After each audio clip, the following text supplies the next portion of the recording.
The best leaders are the best followers. Okay. And so you got to be humble enough to just continually learn. And so you surround yourself with people that are smarter than you, that have different skills than you, and you learn how to adapt and you learn how to change, and you get better every single day. And so that's kind of what I try to live by as a leader, is incorporating everything and then, kind of leading from the front.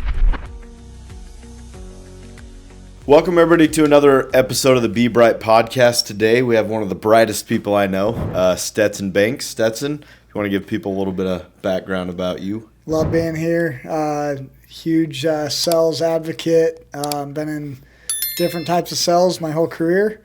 And that's something that I love to do. Awesome. Yeah, I always feel like every time I see Stetson, he's smiling. Vibes are always high, which is one of the many reasons we wanted you on here today. So, yeah, just to kick it off, I mean, obviously throughout the last 7 or 8 years partnering with Matt and Nate, I've always heard the legends of Stetson Banks.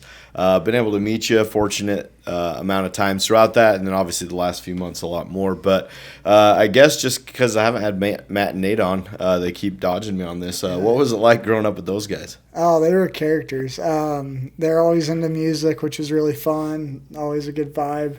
And then they're just jokesters. So when we've been out on the golf course, they're always just dinking around and trying to screw with somebody or something. Yeah, no, somehow some things never change. Yeah. So obviously you grew up here in Arizona, Mountain View, Toro, right? That's right, Toro. All right. And I guess for you, as you kind of think back, I've always heard the stories about, Mountain View and things. But one thing I always like to kind of press upon is like, probably the people that know you professionally right now that don't know your whole story or background. I think it's really easy, and we probably all do it to an extent, to like look at a person, kind of see where they're at, and you only just see like that side of them. You don't really know what molded them into that person, how they got there, maybe surprised to find adversity that people have overcome. But I guess as you kind of look back, maybe start like, childhood, high school, whatever, are there any kind of formidable life experiences that kind of stood out to you that you feel like maybe at that time you didn't realize it, but as you look back now, maybe it kind of shaped who you were today? Are you still paying the electric company for power every single month? You're not only losing money, you're investing in someone else's future, not your own. Bright Home Energy has over 400 5-star reviews and over 100 5-star reviews on the BBB. That means real homeowners just like you are already making the switch with quality and peace of mind. We are the preferred solar installer for Solar Edge Technologies in Arizona. Not a title that was given, but a title that was earned through quality, structure, and peace of mind. As a NABCEP certified solar installer and an APS qualified technology installer, your solar installation with Bright Home Energy is not good, it's top tier. So the choice is yours. You can either keep paying your utility company every month, making them rich, or you can make the switch to solar and start investing in your future today. Yeah, I would say probably just sports in general. Okay. Sports is a huge, background of mine. It taught me a lot of lessons of just showing up every day, giving it your best, listening to a coach, trying to be a team player, and it's kind of bled into my career with the work side of things. But I would say sports has been a huge part of my life, competing and just trying to be the best. Yeah. No, and I think as I look back, I mean, I played at like a 2A high school, so not anything like Mountain View, but I think it's true, because as you look, I think success leaves clues, and the recipe for success, no matter if it's music, sports, business, life, I think, there's kind of that similar baseline of like, hey, you got to show up when you don't want to show up. Mm-hmm. You got to put in the time. You can't just skip, like, with any kind of sports, football, baseball, it's not like you could just like go out there and not practice with the team and expect to start. Like there was expectations, there was brotherhood, there was competition, there was like learning from coaches and discipline, being disciplined. I mean, I remember running laps and things like that. But I guess for you, you obviously were pretty successful in sports. From that, so you get into sports, middle school, high school. When do you think, was there ever a time, like, because I remember growing up as a kid, I'm like, dude, I'm going to play in the NBA or the NFL. And my parents were like, no, you're not. I'm like, yeah, you're probably right, I'm not. I guess, was there a point that, like, clicked with you? You're like, man, I can actually do this at a level that most people can't? And then if you don't mind just kind of sharing your sports journey with the people watching? Yeah, I would say probably my sophomore year. It's funny, my wife and I were talking about this the other day, and I was actually worried that I was going to make my freshman, the ninth grade baseball team, and it sounds kind of ridiculous, but going into the tryout, it's like, am I going to make the team? Am I not? Right. And then, I made the team. I ended up being one of the guys that batted at the top of the lineup and was a key contributor, but I would say my sophomore year was when I realized I had a different skill set, which was my speed. Okay. So my sophomore year, I think we were playing a high school called Highland, and I had 5 touchdowns in the first half. Oh. And then the first play of the second half, I scored another touchdown. So I had 6 touchdowns in the first half and a couple plays, and so I realized pretty quick, like I was pretty fast, I was pretty gifted, and so that was exciting. And then ended up playing football, and then I had a scholarship to play at ASU for football. I ended up turning it down to go play baseball at BYU, and just like I was talking about earlier, like my speed is what really got me to the next level. Sure. Played a year before my mission, went on my mission, played a year after, and then I was luckily drafted by the Los Angeles Dodgers in 2009. And so was able to work out at Dodger Stadium before the draft, and it was exciting. There was a lot of people there. But what separated me was my speed. I was probably top 1% of the guys out there, which was fun, exciting, and I could hit and play defense. And yeah, so overall, like my sophomore year is when I realized like I was really gifted and I was a good athlete, and then I just continually tried to get better and better at my craft. Yeah, and do you feel like once you kind of realized that for yourself, do you feel like you started like actually acting like you belonged, whereas maybe before, like you said, I mean, even just a year prior, you went from like, I don't know if I'm going to make the freshman team to like, no, I can actually do this at a high level. Do you remember anything kind of switching, like once you kind of had that belief? Did you start kind of like working and acting like you were going to go to the next level? Yeah, I think like my junior year, my high school was really good. So my senior year, so my sophomore year, they outscored their opponents like 602 to like 50. And so offense to defense. And so my sophomore year, we won state. My junior year, all of those returners, they were seniors. And that was like Max Hall and Drew McGleston and Spencer Perkins. And some of these guys, and all really good athletes. And there was actually only 4 juniors on varsity. Oh, wow. In my high school year. And so I started the state game in football. And so I realized, like, hey, at a young age, I was a key contributor to Sure. some great teams. And with baseball, with baseball and football, I was, the male athlete of the year at my high school. And there's a lot of kids, so it was a big deal for me. Sure. So, but yeah, sports was a big thing for me. I loved it, and it's just I love competing. Yeah. No, and those are skills that, because I remember growing up, I mean, my parents owned businesses, and my dad wasn't really, like, he enjoys sports, but he never really played sports. And I remember there were sometimes like, oh, why are you wasting time kind of doing that?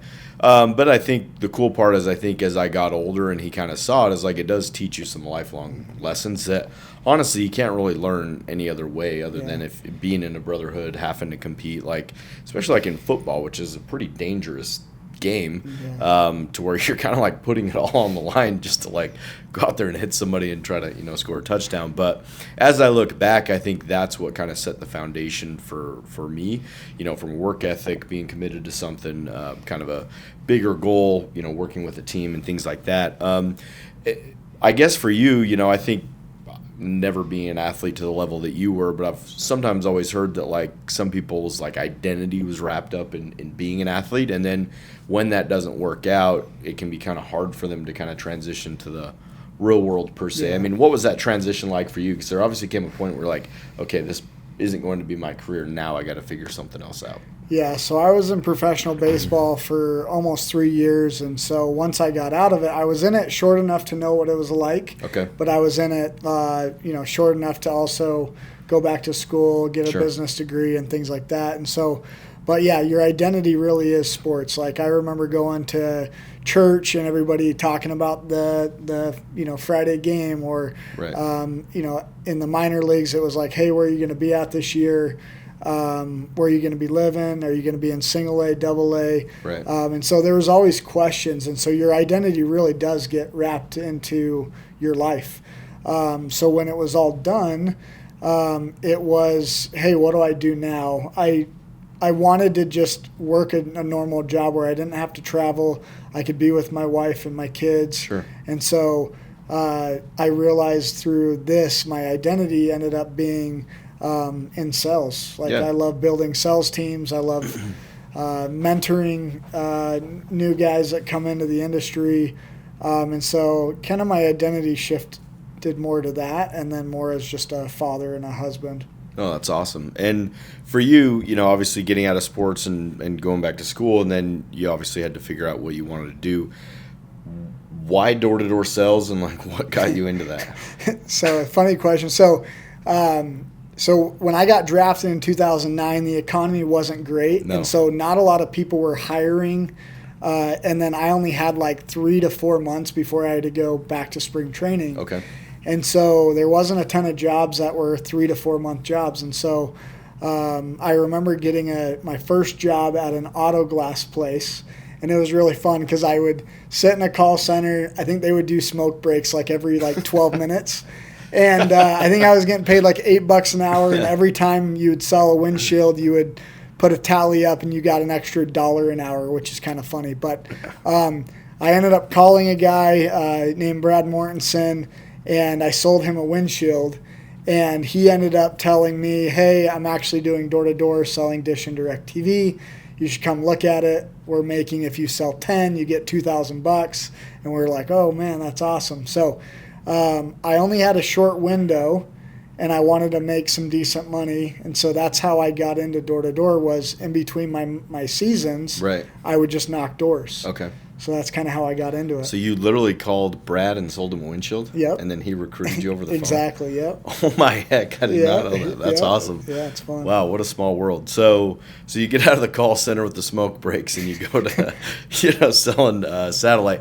My first year of selling door-to-door was also in 2009. It was Yeah. alarms, and the economy was really weird. And I was like, it was kind of just a shock to me a little bit. But I guess for you, like anybody that's done door-to-door for a long time, it's like you're always like, the thing about the job is it never necessarily gets easier. You just get better and you get more comfortable with it, and you can kind of lean into that. But do you ever remember, like, whether it was that first summer or any time after, that was like that moment to where maybe you thought of giving up, or like, I want to go get like a real job, but however you just kind of stuck it out and saw it through? Yeah, I think there was a turning point, and it was always like, yeah, I'm going to do this, and then I'm going to do something else. It was Yeah. always something like where I would do door-to-door, and then once I graduated, I would get out of the industry. And I did do pharmaceutical sales, and so that was my corporate job. Sure. So did that for about 7 or 8 months, and then they let go of the people that just started. Okay. And after that, I realized when they asked me for how many, my 8 days off a year, and this is my capped potential of what you Sure. can make, I realized, like, for my personality, I need something that, I can scale, and I get paid, and I can write my own check Sure. according to my own talent and my work ethic. And so that kind of, I ended up choosing to do the job after that. It was like, I'm Interesting. going to make that choice. Yeah. And so when people ask me, hey, what do you do for a living, or what do you do for work? It's like I would say it proudly, like, I do door-to-door, this is what I sell, and I would own it. That's and awesome. so that really started my trajectory to have a lot of success in it. Yeah, and I think that's really a turning point, because I feel like kind of similarly, when I got into alarm systems, it was almost like just doing this till I find Yeah. something else. And then I similarly went and did something else, and then coming back to it was like, it really is a choice. Yeah. And then it's crazy that, because when I came back, I felt like I was exponentially better, because I think it's that mindset where you have to make a choice, like, this is what I'm going to do, and I have to own it, and like I'm going all in on it, versus like, oh, this was presented to me. It's kind of like my next step, but I also know that like down the road there's going to be something else. Yeah. And I think that is kind of the secret behind it all, is that like most of the or all the high successful door-to-door people are actually really good people. Yeah. I think sometimes the industry or the job gets like a negative connotation, like get a real job, you can't get any other job. But like people that do it at a high level, they don't want to do any other job because, like you said, somebody's going to dictate how many days off you can take, what you're worth, cap what you can make. Whereas this opportunity, no matter what you're selling in door-to-door, usually it's like you're going to have no cap and that kind of freedom and flexibility. Yeah. So you're doing satellite, correct? Yeah. And then how did you get introduced to solar, and what was it about solar that kind of drew you to it versus other products? Yeah, so I kind of didn't want to get into it just because of the, just another product that I was selling. And Sure. So the industry on the satellite side was dying, and then looked at doing the solar side of it, and I started with a company called Radix. So it was a good opportunity. I saw the opportunity as a way to pioneer their entity here in Arizona. Sure. And so just kind of bootstrapped it, learned it. We only had a few guys that I could learn from. The company was really small at the time. But that was the challenge. I love the challenging part of just learning it, being the best at it, and learning from the people that are doing well at it and picking their brains and then trying to do it better. Sure. And, I think the same. It's like bootstrapping something is a whole lot different than walking into like a Sunrun or a Vivint, where there's like more money than they know what to do with, more people than they know what to do with. What do you feel like you maybe gained from that experience that potentially you wouldn't have gained had you plugged into like a Vivint or a Sunrun or something like that? Yeah, I think there's just pride in, writing your own story. Yeah. And so taking it from, a few guys to, multiple offices to hundreds of guys, it just takes time. You have to get through that first year or two. And I'm learning that now with what I'm doing now. Sure. I feel like a lot of people, my business partner talked about the guy that flew across the Atlantic Ocean. Sure. And he said, there's a saying that you can't stop 16 hours into a 33-hour flight. And so once you've made it to a certain point, you just got to keep going. Yeah. You got to burn the ships. You got to just go all in. And the idea behind that is, I can see it now where some of the guys at my company now, they start to get some traction. They start to get momentum. And then it gets a little bit difficult and they want to turn back or they want to quit. And so my career at Radix was, a year and a half in was really challenging and really hard. Sure. But that third and fourth year made it worth it. And so you really have to get past a certain level of building something, and then you're finally able to reap the rewards, and hopefully the rewards do come with all your effort. So just being consistent and then sticking with it long enough to see the Sure. actual fruits of your hard work to learn something and get good at something. Yeah, that's awesome. And I hadn't heard of that analogy, but it's kind of that point of no return that it's like, and that's, I think, similarly how we feel is in the industry right now, which we can talk about in a minute, that like there is something to be said about those companies that can just like hold on and get through it, that they're going to win. Yeah. And I think just owning a business almost a decade, like Matt and Nate and I talk about that a lot, that it's like, man, there's just something about just not quitting, like figuring it out. But you're right. It's like, I think it's a Tony Robbins quote where they say people overestimate what they can do in a week or a month, and they underestimate what they can do in 7 years. Yeah. And it's kind of that compound effect that if you would have quit a year and a half and turned the plane around, monetarily you would have missed out. But I think imagine just the confidence that you got from that, sticking it through, having the success that you had. Those are things that I think matter as you look back on your life. The easy times, man, I mean, those are fun and they're kind of free, and it's like, a little laissez-faire like when solar was booming. But I think as I've even looked back, it's like it's really the point of like struggling. We're like, man, I didn't know if we were going to figure that out, but then we did, and then we got to here. I guess for you, like, I know you're somebody that we've always looked at as like a tremendous leader. Leadership's an interesting thing. I think maybe there's certain things in your upbringing and experience over time that kind of lend to somebody being a good leader. But if you had to kind of describe your leadership style, and would you do that? And then second, was there an influential person or two that you worked under, or that was a leader for you that you said, hey, like, that's how I want to be, or that kind of set you on a trajectory, you feel like, to develop your leadership skills to where they're at now? Yeah, I think probably what defines me is probably you have to be, the best leaders are the best followers. Okay. And so you got to be humble enough to just continually learn. And so you surround yourself with people that are smarter than you, that have different skills than you, and you learn how to adapt and you learn how to change, and you get better every single day. And so that's kind of what I try to live by as a leader, is incorporating everything, and then kind of leading from the front. Sure. I've kind of been always the guy to be in the trenches with my people, and so I'm not going to ask them to do something that I'm not willing to do. And then one of the influential leaders is Dave Force. He was the owner at Radix.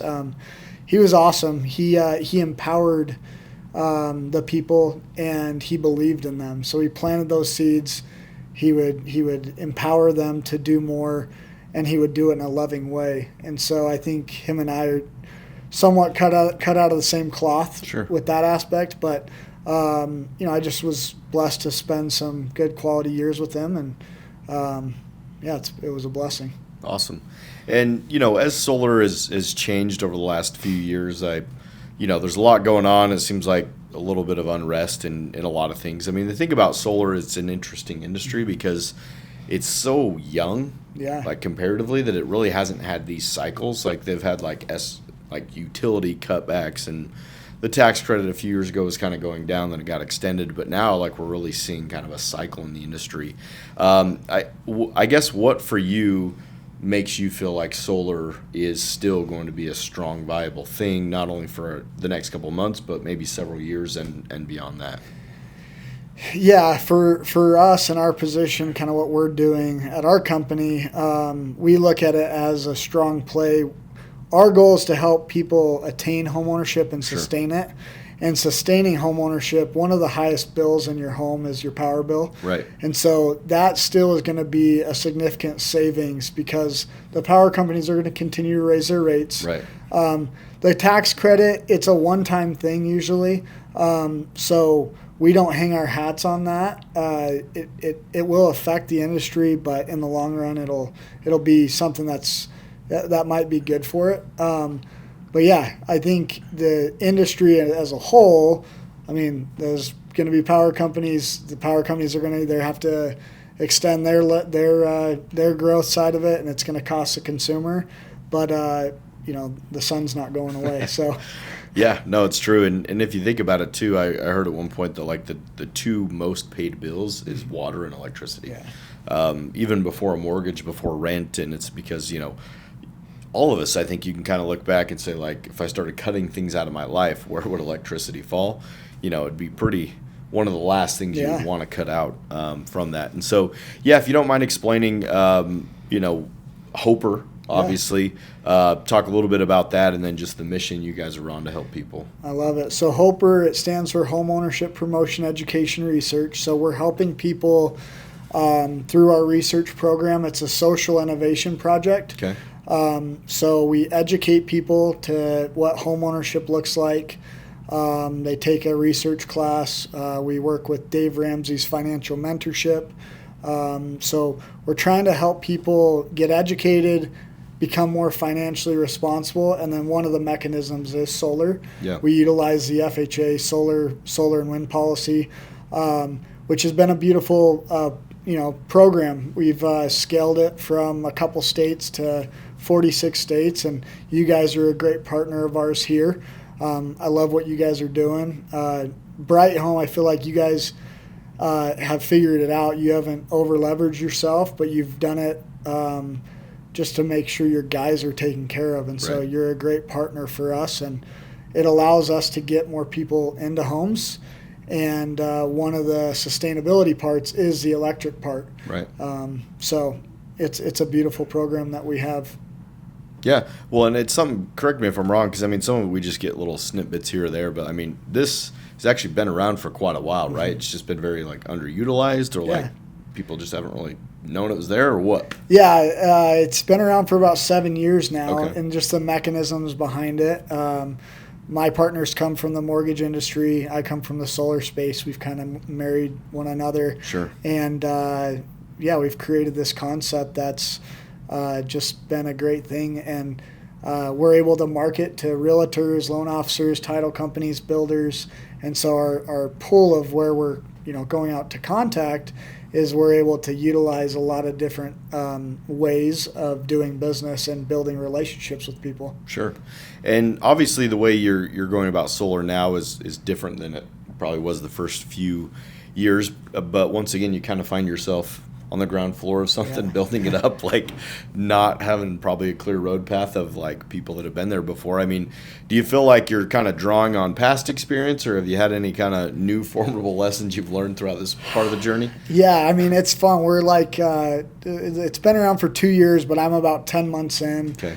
And just like I said, it's that first year where it's like, hey, we just got to keep going and don't stop. And we're at that point of no return. But it's been exciting. We've had 14 straight months of growth with the company. But ultimately, it's you're trying to teach guys how to go out and contact. You're trying to, do we do it in person? Do we call? Do we go after brokers or loan officers? Right. Is it realtors? So there's so many different ways to do it. We're just trying to, what I get frustrated is like, okay, how do we do it better? Gotcha. And how do we do it more efficient? And so we're really like forging a path every month to get more efficient at scale. Sure. So it's working. It's just, in sales, you just want more. And so it's like, I want more. And so you get kind of, you got to give yourself grace in those first couple years building a business. But we brought in a lot of talent, from finance guys to medical device sales guys to solar guys, and we've tried to bring in more professional guys that can more or less build relationships and have relationship selling instead of that door-to-door where it's just a one-time sell and then go to the next. And so it's been good, but yeah, it's a challenge. It's fun, and that's the exciting part. That's what I love. I love those first couple years. That's the journey. That's the process. When you love that side of it, then you're able to just kind of just look back in a few years from now and look back and be like, man, I remember we were at this place or we were here. And so it's just us writing our story, and just like you guys are writing your story here. Yeah. No, and I think that's a good way of looking at it. And I think a lot of it is perspective. Mm-hmm. Just because, the first few years in business, I mean, I don't know that business is ever easy per se. It just keeps evolving, and you keep evolving, and you have to keep learning. I know for us, like, learning what you don't know, because like in business, like you just don't know what you don't know. Mm-hmm. And some of it is you have to figure out, like you said, like how do we get more efficient? We're trying this, we're trying that. But I know one thing we've kind of leaned on is like looking at books and, not necessarily solar specific, but things that kind of open our mind, help us look at things differently, grow, evaluate our business. Like the end of last year, we did a big offsite meeting. Like we felt kind of stuck. Yeah. And we came across this book called Traction, which in the name, it's like, how do you gain traction to get forward to the next level? And it was all about evaluating all of your people and the positions they're in. Like, do you have the right people? Yes or no? And are they in the right seats? Yes or no? And then what are your quarterly goals, annual goals, 3-year, 10-year? And it's pretty crazy when you get very clear and you really just take an honest assessment of like, here's where we're at, here's where we want to be. Now let's start working on things that we feel like can kind of fill in that gap. But for you, do you feel like there's been a book or two that stand out that really kind of shaped, your thoughts on business and sales and just kind of you as a person? Yeah, that's a good question. I love like the compound effect, just because it's just consistency. I think with sports, I've learned you show up every day, you kind of flush the bad days, you show up to the field the next day, and then you just stack your habits. Yeah. And so I love those kind of books. Allows you to kind of stack your wins, stack your days, and kind of go from there. Cool.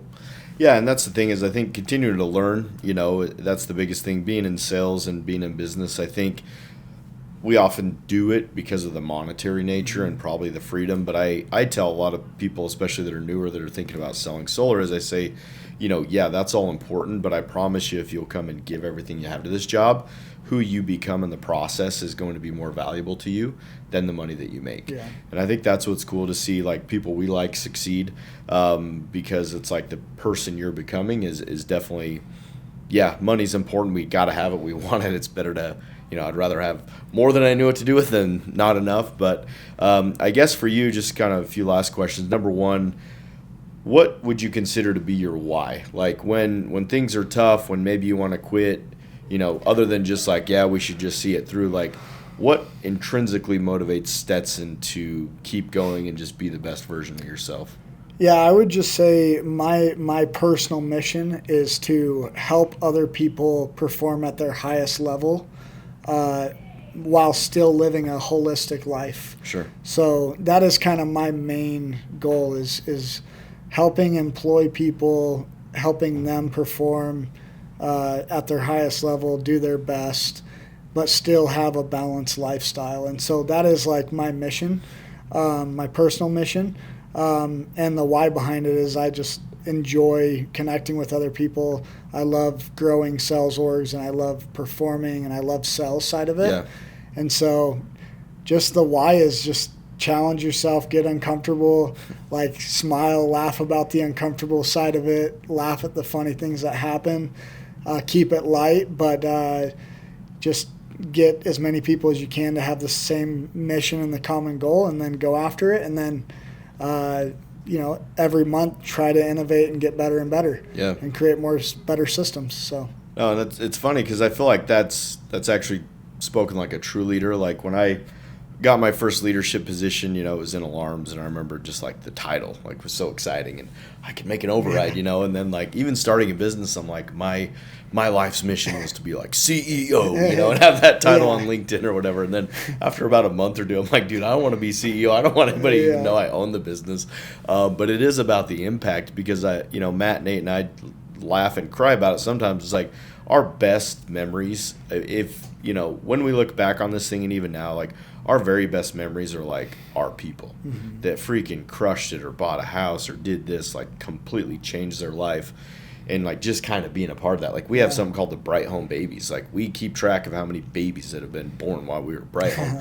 Like it's just something that really fulfills us, And then it's like our worst and darkest times have been like our people, like when they're hurting, or like we've had employees steal from us, internally, externally, like break in. It's just like, what the hell, and it's like, I think that's where you start to really realize what true leadership is, its influence and its impact.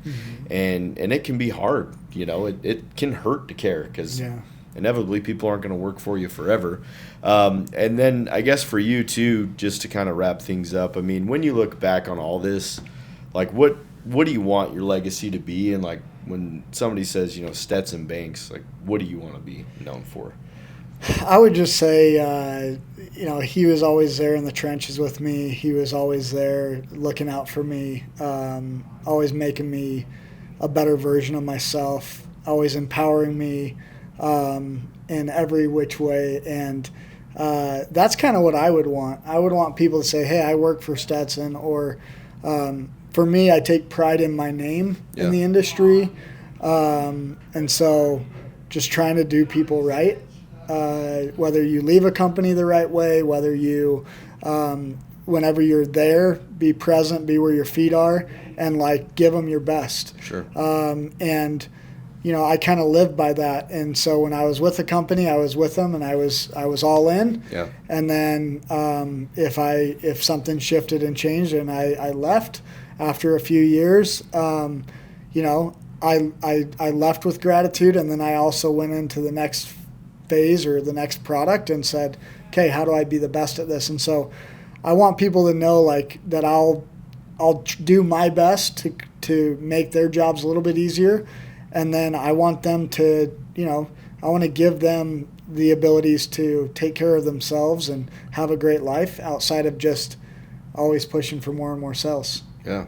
No, that's awesome, man. And Once again, appreciate having you on. Yeah. It's always good to be around you, but also a lot of fun to chop it up. And thank you all for hopping into another episode of the Be Bright podcast. Obviously subscribe this. Stetson, I know we're going to have people as we unroll this out. We have friends in the real estate space. How can they find more information about you, about Hoper? If you want to drop, LinkedIn's, Instagrams, whatever, just so people can find you. Yeah, I will do that. So Stetson Banks, AHA Realty Group, or Hoper. And then you can find me on LinkedIn, Stetson Banks, and we'll get you some info and help more people get into more homes and go from there. Slide into his DMs, respectfully, of course, and professionally. I love it. All right, thanks y'all for being on. Once again, Stetson, appreciate having you. Make sure to like and subscribe. Keep tuning in. We'll keep rolling content out. We appreciate all your support and look forward to you soon with another episode from the Be Bright podcast. Thanks.